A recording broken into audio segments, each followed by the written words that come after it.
Assalamualaikum warahmatullahi wabarakatuh. Kembali lagi dengan saya Joyakim Simanjuntak dalam video tutorial pengisian ISPT PPh Badan. Nah, pada part yang keempat ini saya akan membahas tentang bagaimana cara impor manual untuk kredit pajak, dan yang kedua saya juga akan membahas tentang bagaimana cara pengimporan daripada kredit pajak. Oke. Yang pertama, kita akan membahas tentang bagaimana input manual daripada kredit pajak di SPT. Kita klik SPT PPh, kemudian lampiran. Nah, teman-teman boleh lihat di lampiran formulir 17713 ya. Nah, tampilannya seperti ini teman-teman. Teman-teman boleh lihat seperti ini ya. Kita tinggal klik baru. Nah, sebelum kita akan masuk ke soal, saya akan menjelaskan detail daripada input kredit pajak ini. Nah, jadi teman-teman ada PPh pasal 22, 23 dan pasal 26. Nah, ini PPh yang menjadi kredit pajak ya di PPh Badan. Kemudian cara pembayarannya ada dua. Yang pertama ada dibayar sendiri, dan yang kedua ada dipungut pihak lain. Kemudian nomor bukti potong atau pungut yang teman-teman terima, jenis penghasilan, jumlah penghasilan bruto, ini semua sampai bawah. Oke. Nah, sekarang saya punya soal terkait kredit pajak input manual. Nah, teman-teman, di sini saya punya datanya yang akan kita masukin. Nah, soal pertama PPh yang dipungutnya pasal 23 ya teman-teman. Nah, teman-teman boleh lihat di sini bahwa jenisnya PPh 22, terus cara pembayarannya dipungut pihak lain 2 ya. Jadi di setiap ini saya udah ada note-nya ya teman-teman. Oke, kita input dulu ke dalam PPh pasal 23, cara pembayarnya dipungut pihak lain. Nah, kalau PPh 23 di sini langsung otomatis dipungut pihak lain ya teman-teman. Jenis penghasilannya imbalan atau jasa lainnya. Nah, ini teman-teman. 6. Jenis jasa atau imbalan lainnya. PPh 23. Oke, kemudian objeknya atau DPP-nya 3 juta.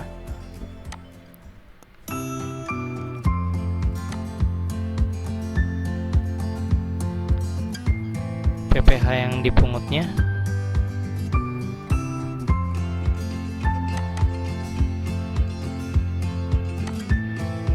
kemudian tanggalnya ya. Nah, NPWP pemungut. Nah, di sini teman-teman boleh input ya referensi pemotong yang akan jadi lawan transaksi teman-teman. Nah, di sini saya udah masukin referensinya ya. Nah, ini cara masukinnya gimana sih? Teman-teman bisa klik baru, terus teman-teman masukin NPWP, alamat, nama pemotongnya ya di sini. Nah, setelah sudah dimasukin semua, teman-teman klik simpan. Oke. Nah, di sini saya akan pilih ya untuk PT Rahto sesuai di soal. Kita klik pilih. Nah, kemudian simpan. Nah, teman-teman di sini kalau ingin untuk merekam kredit pajak yang baru, tinggal klik yes saja. Nah, sekarang PPh pasal 22. Cara pembayarnya di sini di soal saya dibayar sendiri ya. Nah, dia akan otomatis pindah. Nah, jadi untuk yang dibayar sendiri ini dia akan otomatis ya, nama, alamat, NPWP-nya menyesuaikan sesuai perusahaan teman-teman.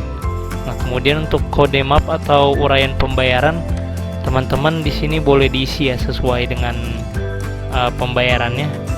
Nah, untuk nomor NTPN, nah saya akan menjelaskan di sini sedikit kelemahan daripada ISPT ya. Jadi dalam NTPN ini kita nggak bisa masukin huruf teman-teman. Ya, jadi cuma bisa dimasukin angka aja. Nah, kalau kita lihat masukin angka gampang ya. Tapi giliran kita masukin huruf, nah dia akan bunyi gitu teman-teman. Nah, jadi sebenarnya ada caranya, tapi meskipun seperti itu dia akan tetap aneh teman-teman. Contohnya saya akan masukin NTPN ya, salah satu dari sini. Ini akan saya masukin sini teman-teman. Nah, kita paste. Bisa ya teman-teman, tapi pada saat kita pindah ke jumlah pembayaran, dia akan tulisannya pengisian NTPP tidak valid. Padahal itu yang kita dapat teman-teman. Nah, jadi untuk mengakalinya gimana teman-teman, bisa untuk impor ya teman-teman. Nah, saya juga akan jelaskan impor. Nah, di sini saya tutup aja yang gak usah disimpan karena nggak bisa disimpan karena belum lengkap. Tutup. Nah, kalau teman-teman mau cek, tinggal filter by bukti. Nah, di sini baru masuk satu teman-teman. Nah, kemudian gimana sih cara untuk impor? Nah, di sini saya sudah punya ininya ya teman-teman, Excel-nya. Nah, untuk Excel-nya sendiri, ini saya buat sama seperti CSV ya teman-teman. Nah, kalau teman-teman lihat di skema impor DN ini, nah, sini saya udah samakan seperti format file CSV.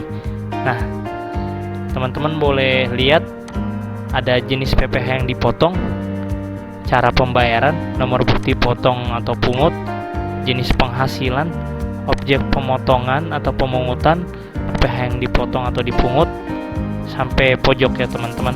Kalau teman-teman lihat, ini tuh untuk tampilannya sama seperti yang di ISPT ya teman-teman. Nah, teman-teman boleh lihat.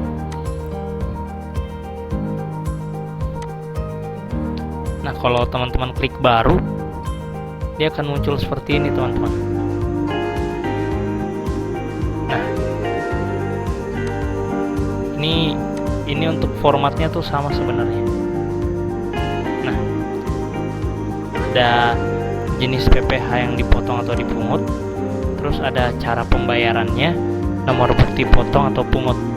Nah, ini untuk file CSV-nya teman-teman bisa temuin di file yang teman-teman download ya waktu pas pertama kali. Nah, kalau saya simpen download saya di sini teman-teman.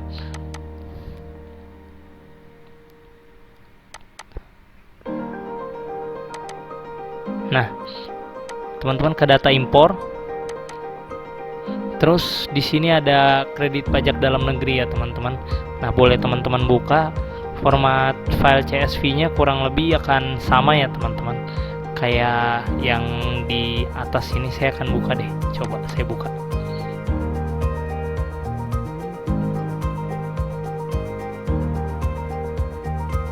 Nah, untuk filenya akan seperti ini teman-teman. Nah, di sini ada contoh-contohnya juga, jenis PPh yang dipotong, cara pembayarannya, nomor bukti potong, semua ini ada ya teman-teman. Nah, bisa dilihat ya teman-teman. Nah, saya akan tutup aja. Nah, untuk Excel-nya saya udah buat ya di sini. Nah, data-data ini saya dapetin dari mana? Data-data ini saya dapetin dari ini teman-teman. Data yang ada dari perusahaan tersebut, daftar kredit pajak PPh pasal 23 PT MNF Zona Indonesia dan 22 ya teman-teman.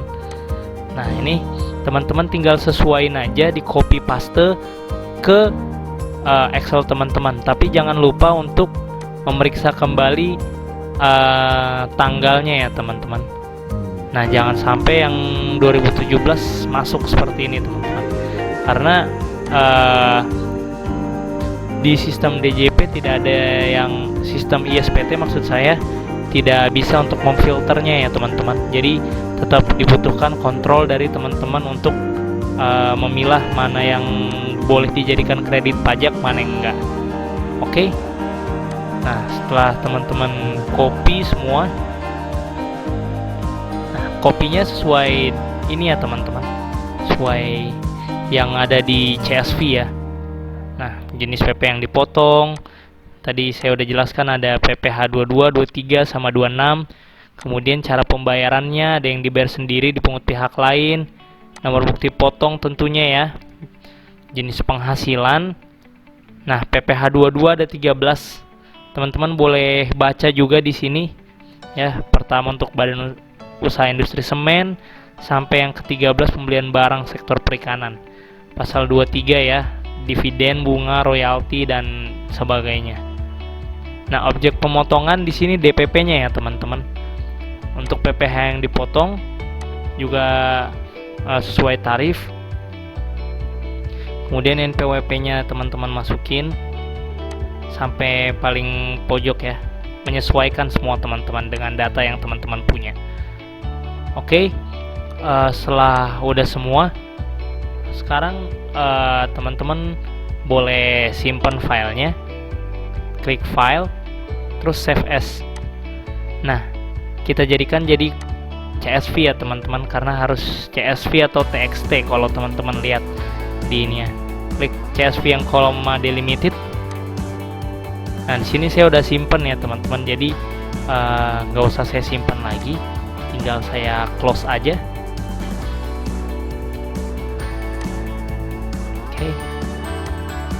Nah, sekarang balik lagi ke ISPT-nya. Nah, untuk input pengimporan, sini teman-teman ke utility, hampir sama seperti impor penyusutan, impor data, terus kemudian pilih tahun pajaknya teman-teman. Dan jangan lupa kredit pajak dalam negeri badan ya.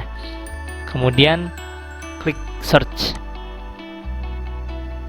Setelah klik search, teman-teman boleh pilih deh mana data yang udah teman-teman jadikan ya. Kalau teman-teman lihat di sini datanya yang kebaca adalah CSV sama TXT ya teman-teman.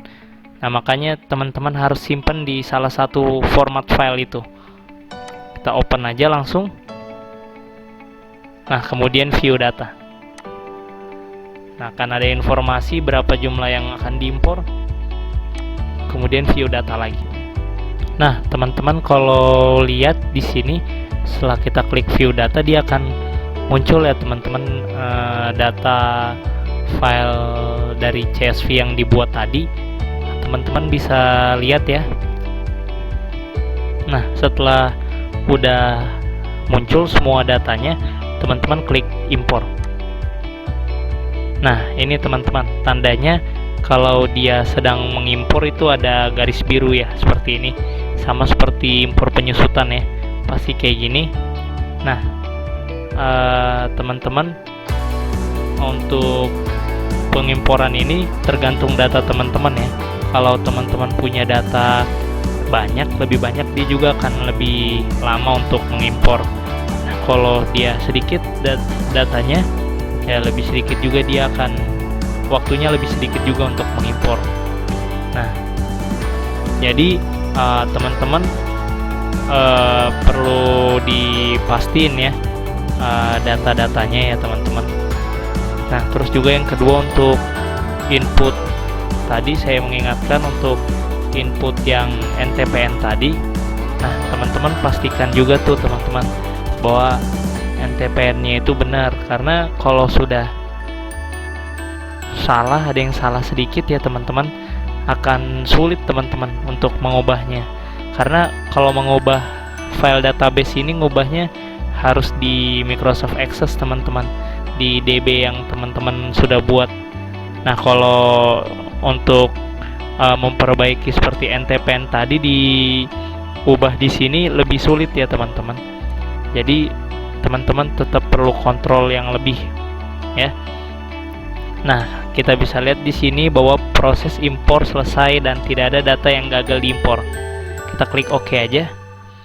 Nah, sekarang kita tinggal lihat di SPT PPH. Nah, teman-teman lihat di lampiran 3 yang kredit pajak. Nah, sudah muncul jumlah data total 881 ya teman-teman. Nah, teman-teman bisa filter by bukti untuk melihat semuanya. Nah, melihat semuanya ini dibikin sesuai data teman-teman punya ya. 881. Saya buat sini filter by bukti. Nah, dia ada muncul semua 881 data teman-teman. Oke. Nah, kalau udah di sini teman-teman bisa lihat ada kuning ya teman-teman. Nah, ini nggak bisa diubah. Nah, jadi dia udah sesuai data yang ada. Nah, bisa dilihat jumlah PPh yang dipotong untuk pasal 22 sekian dan untuk pasal 23 atau 26 sekian. Nah, seperti itu ya teman-teman. Nah, kalau udah teman-teman klik tutup aja. Oke, nampaknya segitu saja teman-teman untuk penjelasan dari tutorial part 4 ini mengenai kredit pajak.